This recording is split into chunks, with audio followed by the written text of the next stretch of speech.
Welcome to Scholars for Life Quick News Update.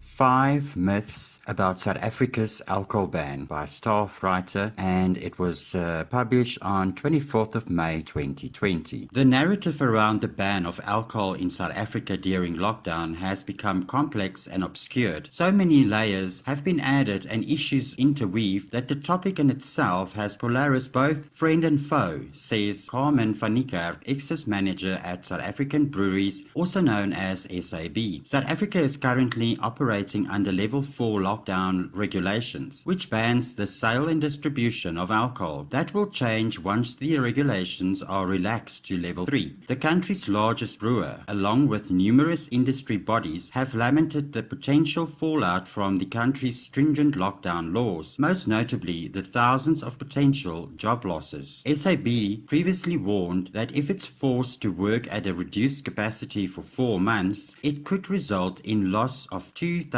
jobs, while an additional 75,000 jobs could be adversely affected by the company's supply chain. Van Niekerk bursts 5 myths about the current alcohol ban in the country. Myth number 1. The ban on alcohol sales in SA means nobody has been drinking during lockdown. The ban in South Africa is on the sale of alcohol and has not placed a prohibition on the consumption of alcohol. So if you had it, could find it, or steal it, or even make it yourself, you could drink it, said Van Niekerk. The consumption of alcohol has therefore not stopped during the last 50 plus days of lockdown. The millions of photos on social media of people having a drink is evidence enough that this has been the reality over the last 7 weeks. Myth busted. Number 2. The alcohol sales ban stopped the trade of alcohol. Van Niekerk said that we all know someone that has somehow managed to obtain alcohol during the lockdown. Social media has been buzzing with reports of people complaining about exorbitant prices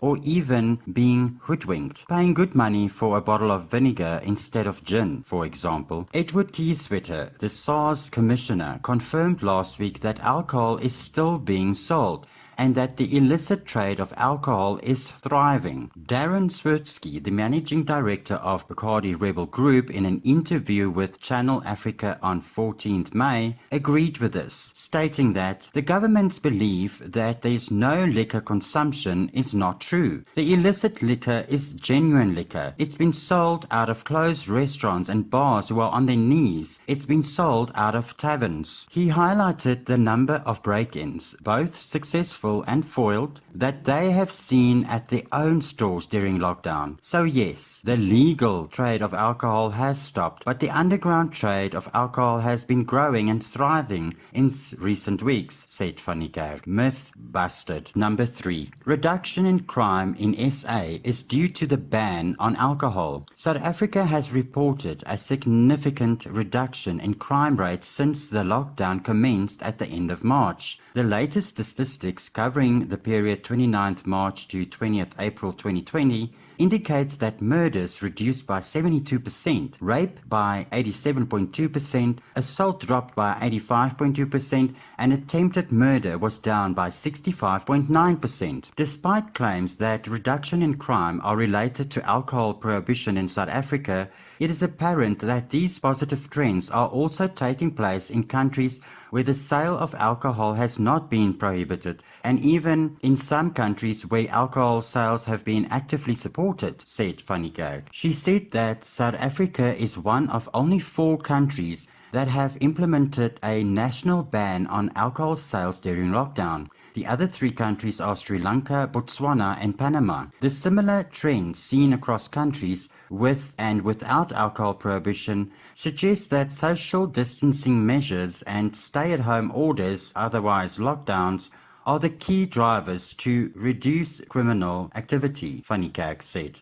The early evidence suggests that conclusions about the effectiveness of alcohol prohibition during COVID-19 are premature and unjustified. The BBC concluded in an article on crime in Canada and the United States that the result of less people in public is less crime. Latin America is the region with the highest homicide rates in the world outside of war, noted van Niekerk. The New York Times reported on 11th of April that this region has seen a significant reduction in criminality and violence during the lockdown. In El Salvador, murders reduced by almost half in February and March, while in Argentina, robberies fell by nearly 90%. Colombia reported a 55% drop in homicides, 86% drop in assaults, and 90% drop in robberies during 1 week in March alone. This is despite the ongoing drug wars in regions of Colombia, van Niekerk said. Links to lower crime rates cannot necessarily be blamed entirely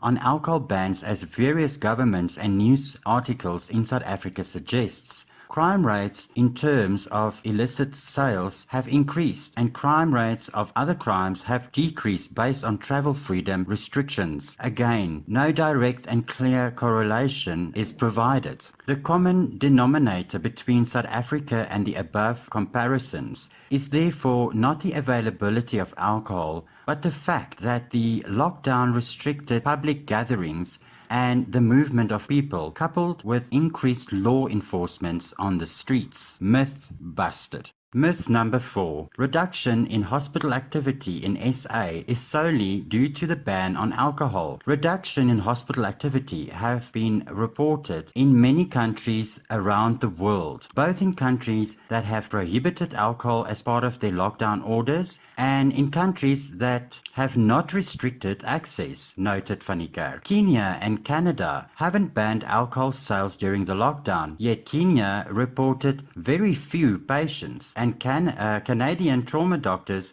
stated that trauma cases related to sexual assault and partner violence are way down. As is with the case of crime, fingering the ban of alcohol as the sole reason of a reduction of trauma cases by 2/3 in South Africa is irrational, van Niekerk said. Editors emeritus of the SA Medical Journal, Professor Dan Nkanya and Professor J.P. van Niekerk stated that the much-touched benefits of the alcohol ban of reducing alcohol-related injuries admissions, independent of the large impact of the lockdown itself, has not been demonstrated and relies instead on beliefs in what may be the classic case of confirmation bias. Myth busted. Myth number 5. South Africa is unique, so you cannot compare us to other countries. We can't look to other countries as a reliable comparison, as South Africa is unique, van Niekerk admitted. While there is no denying that South Africa is special, we aren't as unique as we would like to believe, she said. Looking at factors such as inequality, wealth levels, crime rates, levels of healthcare, and alcohol consumption, it is evident that South Africa is in fact fairly comparable in many aspects to its Latin American counterparts and some African neighbors, van Niekerk said. Although there are a myriad of factors that makes us different, the above, without a doubt, shows that South Africa is not beyond comparison on the point of reduced crime rates and hospital admissions in other countries in lockdown. Myth busted. Where to from here? Van Niekerk said that even with a stringent lockdown underway, the reality is that COVID-19 is not going away anytime soon. Government has indicated that the risk-adjusted phasing out of our lockdown is expected to last at least 6 to 8 months. However, it will take much longer to unwind the damage done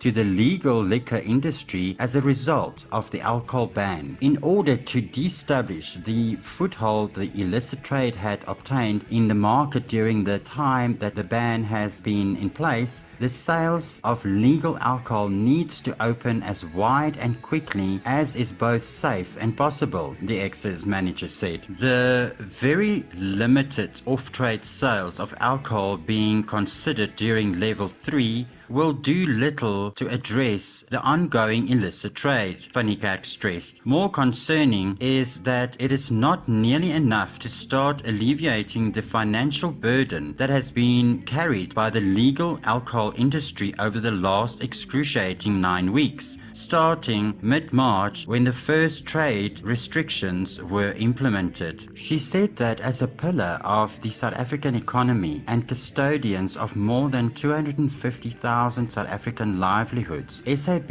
as one of the largest players in the market, is committed to work with government to find a solution that both obeys social distancing and put food on the table of millions of South Africans. It is time to reassess what we think we know about the ban of alcohol sales in South Africa and have a sober look at the facts. We can still flatten the curve, but we don't have to flatten our economy.